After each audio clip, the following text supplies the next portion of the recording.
নমস্কার, আপনারা দেখছেন গ্রাউন্ড জিরো মিডিয়া। আর এখন যে খবরটার উপর নজর রাখবো সেটা বিরোধী দলনেতা রাহুল গান্ধীকে নিয়ে। তিনি কি এবার এমন একটা নতুন স্ট্র্যাটেজি বা কৌশল নিয়ে ময়দানে নেমেছেন যার কোনো উত্তর বা পাল্টা চাল এই মুহূর্তে শাসক শিবিরের কাছে নেই?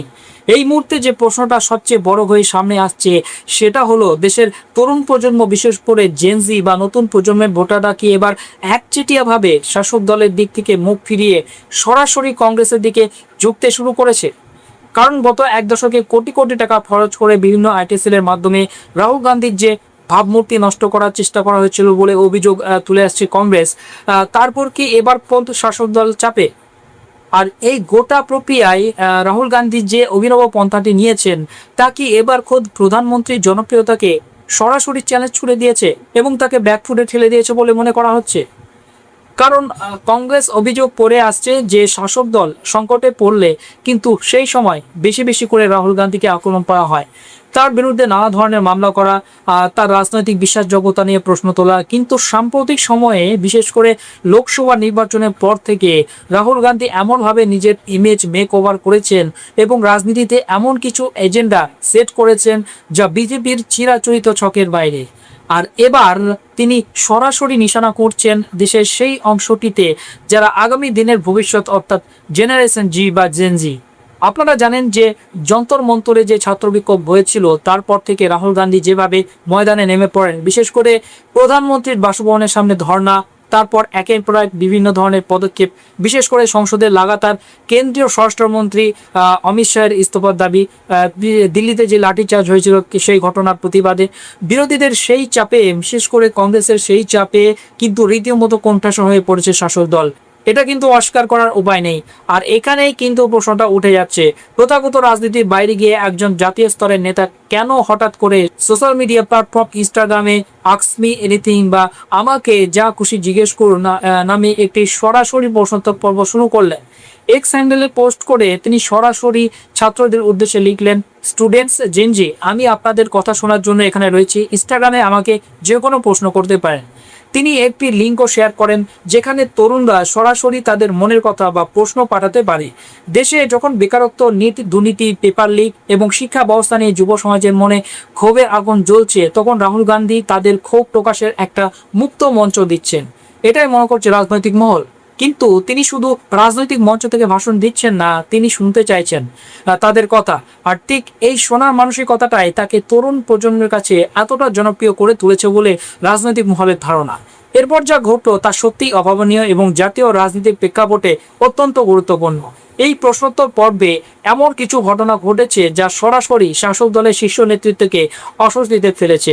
ঠিক এই জায়গাতে আসে সেই সবচেয়ে চর্চিত প্রসঙ্গে, যেখানে রাহুল গান্ধী খোদ প্রধানমন্ত্রী নরেন্দ্র মোদীর একটা নতুন নাম দিয়ে দিলেন। প্রশ্নোত্তর পর্বে একজন ইউজার যখন তাকে জিজ্ঞাসা করেন যে তার প্রিয় মিম কোনটি, তখন রাহুল গান্ধী অত্যন্ত তীক্ষ্ণভাবে জবাব দেন। তিনি বলেন, মাঝরাতে প্রধানমন্ত্রীর বাসভবন থেকে যে ভিডিওগুলো বেরিয়েছে সেগুলো তার কাছে প্রিয়, কারণ সেখানে একজন প্যানিক প্রাইম মিনিস্টার বা আতঙ্কিত প্রধানমন্ত্রীকে দেখা যাচ্ছে। I think the videos that came out of the PM house at midnight, those are the best, showing a new panicked prime minister.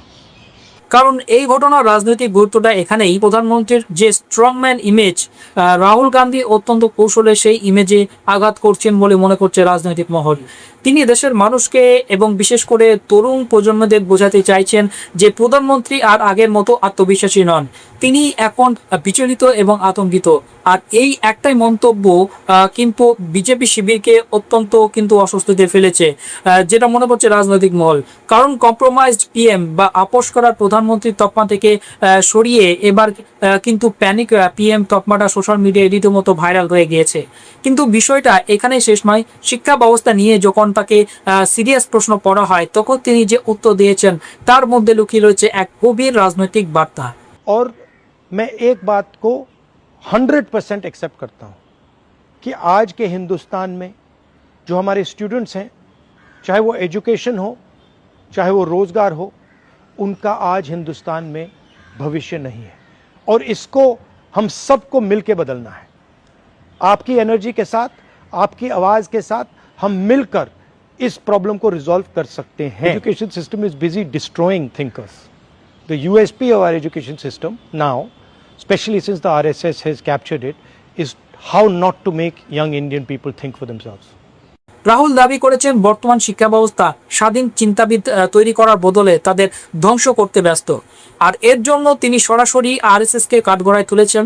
তার অভিযোগ, আরএসএস শিক্ষা ব্যবস্থা দখল করার পর থেকে তরুণ ভারতীয়রা যাতে নিজেদের মতো করে স্বাধীন চিন্তা করতে না পারেন, সেটাই এই সিস্টেমের প্রধান ইউএসপি বা লক্ষ্য হয়ে দাঁড়িয়েছে। এখন প্রশ্ন হচ্ছে, এই বক্তব্যটা কেন এতটা গুরুত্বপূর্ণ?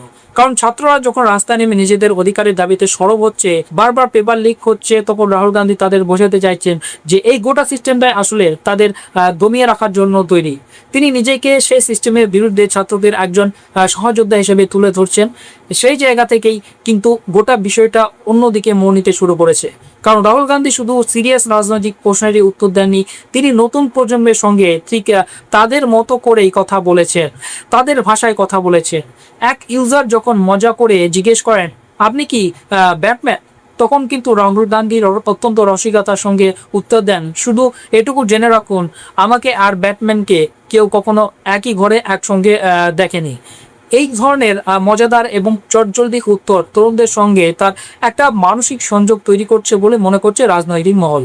শুধু তাই নয়, বাবা রাজীব গান্ধীর সঙ্গে কাটানো সেরা স্মৃতির কথা বলতে গিয়ে তিনি জানান, বাবা যেহেতু পাইলট ছিলেন, তার সঙ্গে আকাশে ওড়ান মুহূর্তগুলোই তার সবচেয়ে প্রিয় ছিল।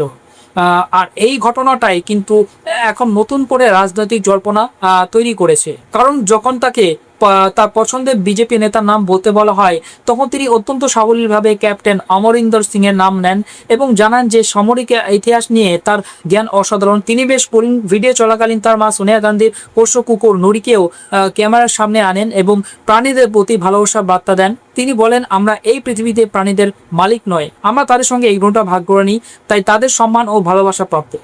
আপনারা বুঝতে পারছেন যে এই একজন শীর্ষস্থানীয় জাতীয় নেতা, যিনি লোকসভার বিরোধী দলের নেতা, তিনি সমস্ত রাজনৈতিক প্রোটোকল বা গুরুগম্ভীর আবহের বাইরে গিয়ে অত্যন্ত ক্যাজুয়াল, খোলামেলা এবং মজাদার ভঙ্গিতে তরুণদের সঙ্গে আড্ডা দিচ্ছেন। এই বিষয়টাই তাকে অনেক বেশি গ্রহণযোগ্য করে তুলেছে বলে মনে করা হচ্ছে। রাজনীতিতে একটা কথা আছে, যে নেতা যত বেশি রিলেটেবল বা যার সঙ্গে সাধারণ মানুষ যত সহজে একাত্ম হতে পারে, তার জনপ্রিয়তা তত বাড়ে। রাজনৈতিক মহলের মতে এটা রাহুল গান্ধীর একটা বড় মাস্টার স্ট্রোক। এই যে একটা ন্যারেটিভ তৈরি হচ্ছে, এতে বিজেপির অন্দরে একটা চাপা টেনশন শুরু হয়ে গেছে বলে মনে করছে রাজনৈতিক মহল। কারণ এই ঘটনার পর শাসক শিবির কার্যত রাহুল গান্ধীকে নকল করার চেষ্টা করছে বলে দাবি করা হচ্ছে। যখন থেকে ছাত্রদের ক্ষোভ আসে পড়ছে, তখন থেকে রাহুল গান্ধী ছাত্রদের গুঞ্জ বা ছাত্রদের আওয়াজ তোলার কর্মসূচি শুরু করেছেন। কোটা বা দেরাদুনের মতো শহরে এই কর্মসূচিতে ব্যাপক সাড়া মিলেছে এবং প্রয়াগরাজে সেটা হচ্ছে। সরকারের তরফ থেকে নাকি এই কর্মসূচিকে বাধা দেওয়ার চেষ্টা করা হয়েছিল, কিন্তু ছাত্ররা বুঝিয়ে দিয়েছে তারা রাহুলের পাশে আছে। আর এখানে বিজেপির জন্য সমস্যাটা তৈরি হয়েছে, কারণ রাহুলকে দমাতে না পেরে বিজেপি এবার তার দেখানো পথেই কিন্তু হাঁটার চেষ্টা করছে বলে মনে করছে রাজনৈতিক মহল। উত্তরাখণ্ডের মুখ্যমন্ত্রী পুষ্কর সিং ধামি থেকে শুরু করে স্বয়ং প্রধানমন্ত্রী নরেন্দ্র মোদী অনলাইনে ছাত্রদের সঙ্গে কথা বলার চেষ্টা করছেন। এমনকি আরএসএস প্রধান মোহন ভাগবতও মুম্বাইতে ছাত্রদের সঙ্গে সংলাপ করেছেন। কিন্তু রাজনৈতিক মহলের একাংশের দাবি, সরকারের এই পদক্ষেপগুলো ছাত্রদের কাছে ততটা বিশ্বাসযোগ্য হয়ে উঠছে না। উল্টে আরএসএস এবং সরকারের সমালোচনায় বেশি হচ্ছে। কারণ একটা স্বতঃস্ফূর্ত আলাপচারিতা এবং একটা ক্রিপ্টেড বা আগে থেকে সাজানো প্রোগ্রামের মধ্যে যে পার্থক্য, সেটা আজকের জেনারেশন বা জেনজি সহজেই ধরে ফেলতে পারে বলে মনে করছে রাজনৈতিক মহল। আর এবার আসি সবচেয়ে গুরুত্বপূর্ণ প্রশ্নে। রাহুল গান্ধী যেভাবে কোনো স্ক্রিপ্ট ছাড়া, কোনো নির্ধারিত প্রশ্ন ছাড়া সরাসরি যে কোনো প্রশ্নের মুখোমুখি হচ্ছেন, সেটাকে অনেকেই সরাসরি প্রধানমন্ত্রীকে ছুঁয়ে দেওয়া একটা ওপেন চ্যালেঞ্জ হিসেবে দেখছেন। কারণ বিরোধীদের অভিযোগ যে প্রধানমন্ত্রী নরেন্দ্র মোদী নাকি স্ক্রিপ্ট ছাড়া কোনো বক্তব্য রাখেন না। বিরোধী শিবির থেকে বারবার এই কটাক্ষ করা হচ্ছে যে যারা টেলিপ্রম্পটার ছাড়া কথা বলতে অস্বস্তি বোধ করেন, তারা কিভাবে তরুণদের এই খোলা মঞ্চে যোগ দেবেন। তাহলে কি সত্যি এই অভিনব জনসংযোগের মাধ্যমে রাহুল গান্ধী আগামী দিনে মোদী সরকারের জন্য এক অপ্রতিরোধ্য চ্যালেঞ্জ হয়ে উঠছেন? দেশের তরুণ প্রজন্ম কি সত্যি প্রথাগত রাজনীতি থেকে মুখ ফিরিয়ে এবার রাহুলের এই খোলামেলা রাজনীতির প্রতি আকৃষ্ট হচ্ছে? আর প্রধানমন্ত্রী নরেন্দ্র মোদী বা তার দল কি পারবে রাহুল গান্ধীর এই ওপেন চ্যালেঞ্জের মোকাবেলা করতে, নাকি রাজনীতিতে সত্যি হওয়া বদল শুরু হয়ে গেছে? এই পুরো বিষয়ে আপনাদের মতামত কি? কমেন্ট বক্সে অবশ্যই জানান।